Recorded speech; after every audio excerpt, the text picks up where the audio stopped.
Hace más de 300 años vivían en un remoto distrito rural del sur de Italia dos muchachos, compañeros inseparables. Mario, inteligente y animoso, hijo de un próspero terrateniente, y Anselmo, no muy inclinado a los libros, hijo del zapatero de la aldea. Naturalmente Mario era el que mandaba y Anselmo el que obedecía. En sus ratos de vagar por los campos los dos amigos, Mario gustaba de hablar formalmente sobre su porvenir. Sus padres, gente piadosa, lo habían destinado a la iglesia, lo que al muchacho no le desagradaba, como que era inclinado a lo ceremonioso y le seducían la dignidad y el esplendor del ritual. Aspiraba particularmente a ser un gran predicador. Cierto día, tendidos los dos bajo las viñas de una ladera bañada de sol, Mario exclamó: «¿Cuánto diera yo por tener el don de la elocuencia?». Anselmo, mirando a su amigo con ojos llenos de fidelidad y afecto, murmuró: «Mario, a Dios le pediré todos los días que te otorgue esa gracia». Sorprendido un tanto por la extraña promesa, pues Anselmo no había dado muestras nunca de ser muy devoto, Mario se soltó a reír, y como retribución afectuosa echó sus brazos a los magros hombros del noble compañero. «Amigo mío, cuánto te agradezco. En fin, sea como fuere, pienso estudiar retórica». Con el correr del tiempo, Mario entró en la abadía de los capuchinos. Por algunos meses, Anselmo permaneció en la aldea solo y triste, pero incapaz de seguir resistiendo aquella dura separación, fue a dar al monasterio, donde se le admitió como hermano lego y sirviente de la orden, a quien correspondían los más humildes oficios del convento. La diferencia de esferas mantenía separados a los dos amigos, pero al menos Anselmo se veía bajo el mismo techo que Mario, y cuando trabajaba en el huerto, atendía a los animales o fregaba el piso del refectorio, podía cruzar una mirada expresiva y aún algunas pocas palabras con su querido compañero de otros días. Llegado el tiempo, Mario recibió las órdenes sacerdotales. La víspera del domingo de Pascua, día en que iba a predicar su primer sermón, al pasar por los claustros vio acercarse a él una tímida sombra. «Que la suerte te acompañe, Mario. Yo estaré allá y rezando por ti». A la mañana siguiente, cuando Mario subió al púlpito, la primera persona a quien vio inmediatamente debajo de él, apretujada contra una columna en un rincón de la nave y mirándolo con ojos de expectación y cariño, fue al humilde Anselmo. Estimulado por ese tributo silencioso, Mario dio lo mejor de sí. Fue el suyo un sermón lleno de brillo. Pocos mejores se habían oído en la iglesia del viejo monasterio. El primero fue seguido a intervalos por otros sermones de mayor fluidez y poder que conmovían a los miembros de la comunidad y que hacían brotar lágrimas de orgullo de los ojos del hermano lego, siempre recatado en la sombra bajo el púlpito. Poco a poco, la fama oratoria de Mario fue creciendo. Cuando recibía invitaciones para predicar en otras iglesias de la provincia, el superior le daba permiso para aceptarlas. Y como según la regla, ningún religioso podía salir del convento sin la compañía de otro, el superior atendía la súplica de Mario para darle a Anselmo como acompañante. Pasaba el tiempo y los dos seguían viajando juntos, a lo largo y a lo ancho de Italia. Inevitablemente llegaban las promociones para el padre Mario. Se le nombró predicador del rey y finalmente fue consagrado obispo de Abruzzo. Ya en su palacio episcopal, el obispo Mario llevaba vida de gran señor. Mimado por la sociedad, solicitado por los príncipes de la iglesia y cortejado por la nobleza, había llegado a ser un verdadero poder. Su figura era ahora majestuosa y grave sus maneras.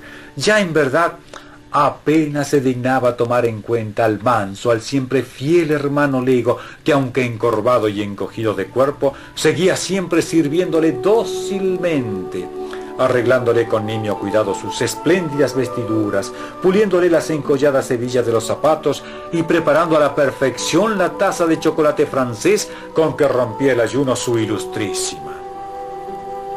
Pero un domingo, Mientras predicaba, el obispo Mario sintió que algo faltaba a su alrededor. Era la suya una sensación rara de desasosiego y dirigiendo la mirada hacia abajo notó que Anselmo no se hallaba en el puesto de costumbre. Algo conturbado, el obispo se detuvo por un instante, tratando luego con cierta dificultad de reanudar el hilo del discurso, el que por fortuna estaba ya por terminar. Al darle fin se dirigió apresuradamente a la sacristía y mandó llamar a Anselmo. Hubo un momento de silencio. Luego un anciano sacerdote le informó con voz compungida: Anselmo murió hace un cuarto de hora. La sorpresa y la incredulidad se revelaron en el rostro del obispo cuando su informante agregó: hacía meses que el pobre estaba sufriendo de una enfermedad incurable. No quiso mortificar a su ilustrísima dándole cuenta de ello. Un hondo sentimiento de pesar invadió el espíritu de Mario, pero más honda fue la extraña sensación de que iba a faltarle a su persona algo indispensable. Con voz alterada dijo: «Quiero verlo». Fue conducido en silencio por detrás de los establos hasta una estrecha y escueta celda, donde sobre un lecho de tablas cubiertas de paja y envuelto en un hábito raído, yacía el cuerpo de quien había sido el amigo de la juventud de Mario. El obispo parecía meditar. ¿Sería que comparaba aquella pobreza y desnudez con la magnificencia de su propia mansión? Quedóse mirando al sacerdote y le preguntó: ¿Era aquí donde vivía? Sí, ilustrísimo señor. Pero ¿cómo pasaba el tiempo? Ilustrísimo señor, contestó el interpelado, a quien pareció sorprender la pregunta, sirviendo a su señoría. Pero, fuera de eso, no le quedaba tiempo para otra cosa. Todos los días en el huerto les daba de comer de su propio plato a las aves. Conversaba con los niños que acudían a la puerta del palacio y aún sospecho que protegía a unos cuantos mendigos con las obras de la cocina episcopal. Y después rezaba. ¿Rezaba?, preguntó el obispo como si esas palabras fueran extrañas para él. Sí, ilustrísimo señor, para ser lego rezaba mucho. Y cuando yo le preguntaba el por qué, sonreía y murmuraba: por una buena intención. El rostro del obispo permaneció impasible, pero llevaba un puñal clavado en el corazón. Más aún cuando no hubiera sabido apreciar cuánto valía Anselmo, aun cuando su conducta en los últimos años para con su pobre amigo hubiera sido arrogante, no era esa la ocasión de entregarse al reproche de sí mismo. Tenía que salir inmediatamente para Roma, en donde iba a predicar en la catedral de San Pedro ante un grupo de arzobispos. Las naves de la gran basílica se hallaban completamente colmadas cuando el obispo Mario ascendió las gradas del púlpito. Era aquel un honor por largos años ambicionado, un momento esplendoroso de su soberbia carrera. Pero cuando calmado el murmullo que suscitara su presencia e inició su oración, las palabras comenzaron a salir vacilantes de sus labios. Pudo leer en los rostros de quienes la escuchaban la sorpresa y la desilusión. Gotas de sudor le bañaron la frente. Desesperado miró hacia abajo, pero aquellos ojos arrobados de otro tiempo ya no se amparaban a la sombra del púlpito. Confundido y azorado, tartamudeó durante todo su sermón. Al terminar, rojo de vergüenza, abandonó el recinto, hondamente herido en su orgullo y furioso por haber permitido que una necia obsesión lo desconcertara. Se consagró a trabajar con meticuloso cuidado en la preparación del próximo sermón.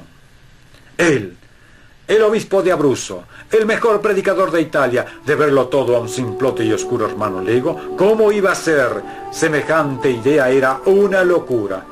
Y sin embargo, cuando llegó la hora de predicar el sermón, las palabras salieron de sus labios sin calor y sin vida.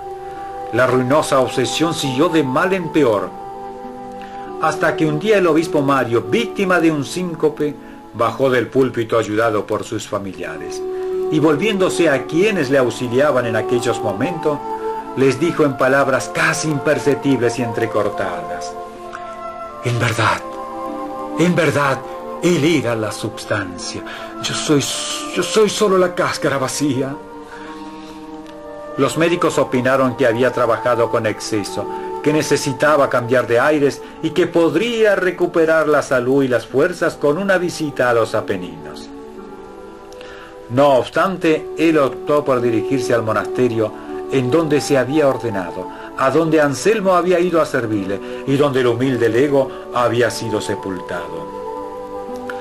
A ese antiguo monasterio fue a recluirse Mario. Paseaba en meditación solitaria por el huerto de la abadía y visitaba diariamente el cementerio bajo la sombra de los olivos. Un gran cambio se había operado en él. Su apostura arrogante había desaparecido, había dominado y suavizado sus ademanes. Una tarde, el prior lo sorprendió de rodillas ante la tumba de Anselmo. Al levantarse Mario, el superior, poniéndole una mano en el hombro, le dijo con una sonrisa que revelaba deferencia y afecto: «Bien, hijo mío, ¿estás pidiendo a Dios que te devuelva la elocuencia?» «No, padre», contestó gravemente Mario. «Le pido que me conceda la mayor de las gracias». Y en voz baja agregó: «La humildad».